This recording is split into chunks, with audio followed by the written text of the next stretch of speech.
இறைவனுக்கு நன்றி.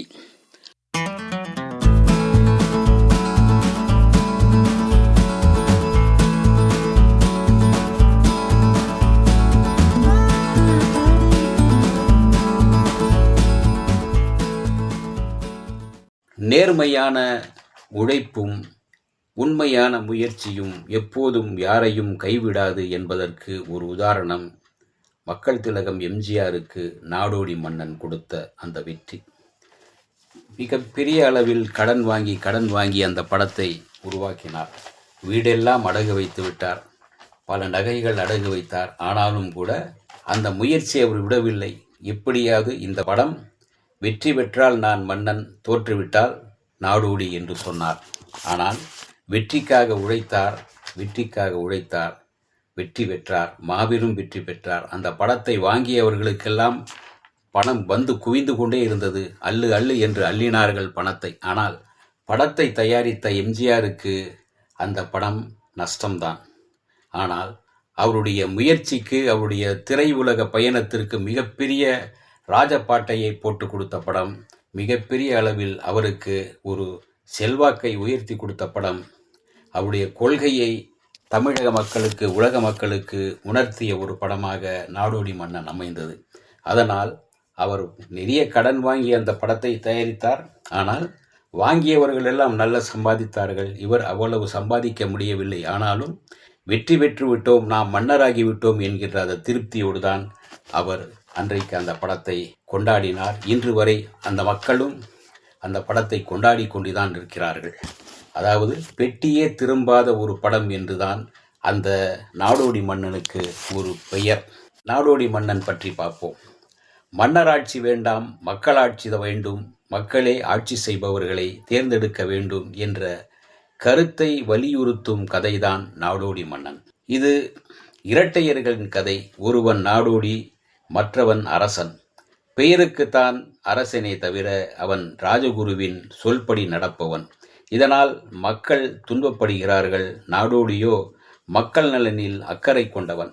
இதனால் இவனை ராஜவிரோதி என்று கருதுகிறது அரசாங்கம். அவன் சிறையில் அடைக்கப்பட்டு பிறகு விடுதலையாகின்றான். அரசன் மார்த்தாண்டன் முடிசூடி பதவியேற்கப் போவதை அறிந்த நாடோடி மக்களின் குறை தீர்க்க அரசனிடம் வருகின்றான். இருவரும் ஒரே உருவ அமைப்புடன் இருக்கிறார்கள். சூழ்நிலையால் நாடோடி அரசனாகவும் அரசன் நாடோடியாகவும் கருதப்பட்டு சிறையில் அடைக்கப்படுகின்றனர். நாடோடி அங்கு அரசகுமாரியை சந்திக்கின்றான். மிக்க கண்ணியமாக நடந்து கொள்கின்றான். அவளோ அவனை காதலன் என்றே, கணவன் என்றே எண்ணிக்கொள்கின்றாள். அரச உடையில் இருந்த நாடோடி அவளுக்கு உண்மையை எடுத்து கூறி, தான் காதலன் அல்ல, உன்னுடைய சகோதரன் என்பதை உண்மையை தெளிவாக்குகின்றான். சில திருப்பங்கள் குழப்பங்களும் பிறகு உண்மை புலனாகிறது.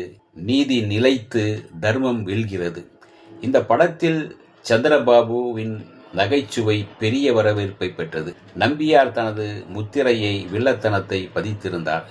பானுமதி சம்மதமா பாடலை பாடி எல்லோரும் கிறங்க வைத்திருந்தார். அதே போல அந்த பாடல் கேட்பவர்கள் எல்லாம் சம்மதம்தான் என்று கேட்க வைத்தது. அதே போல இன்னொரு பாடல், காடல் விழிஞ்ச நம் மச்சான் நமக்கு கையுங்காலந்தானே மிச்சம் என்கிற அந்த பாடல் எம்ஜிஆரின் கொள்கையை சொல்லும் பாடலாக அமைந்தது. நாடோடி மன்னன் படத்தில் தனக்கு ஜோடியாக நடிக்க ஒரு புதுமுகம் வேண்டும் என்று எம்ஜிஆர் டைரக்டர் தேர்ந்தெடுத்தவர்தான் சரோஜா தேவி. சரோஜா தேவி அறிமுகமாகும் அந்த காட்சியில் இருந்து படம் கருப்பு வெள்ளையில் இருந்து வண்ணத்திற்கு மாறுகிறது.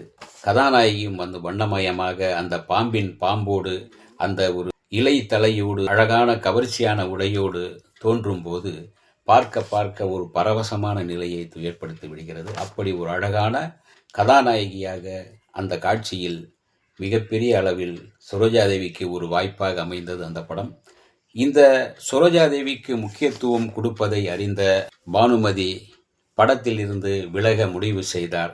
இதை அறிந்த எம்ஜிஆர் என்ன செய்தார் என்றால், ஒரு கட்டத்தில் அவர் இறந்து விட்டதாக வசனத்தில் பேசி அதோடு அந்த காட்சிக்கு முற்றுப்புள்ளி வைத்தார். தேவி வந்த பிறகு மேலும் படம் இன்னும் ஒரு அழகோடு கண்ணில் வந்து மின்னல் போல் தோன்றுதே இந்த பாடல் காட்சியெல்லாம் மனதை வருடிச் செல்லும் அளவுக்கு உண்டானது.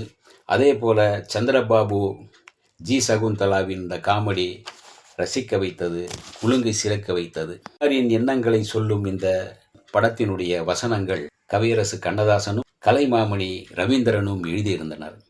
அவ்வப்போது எம்ஜிஆருடைய கொள்கைகளை உள்ளே கொண்டு வரும் அளவுக்கு ரவீந்திரன் அவ்வப்போது அந்த வசனங்களை தீட்டி தீட்டி கொடுத்து கொண்டிருந்தார். வசனம் அளவுடன் நறுக்கென்று இருந்தது.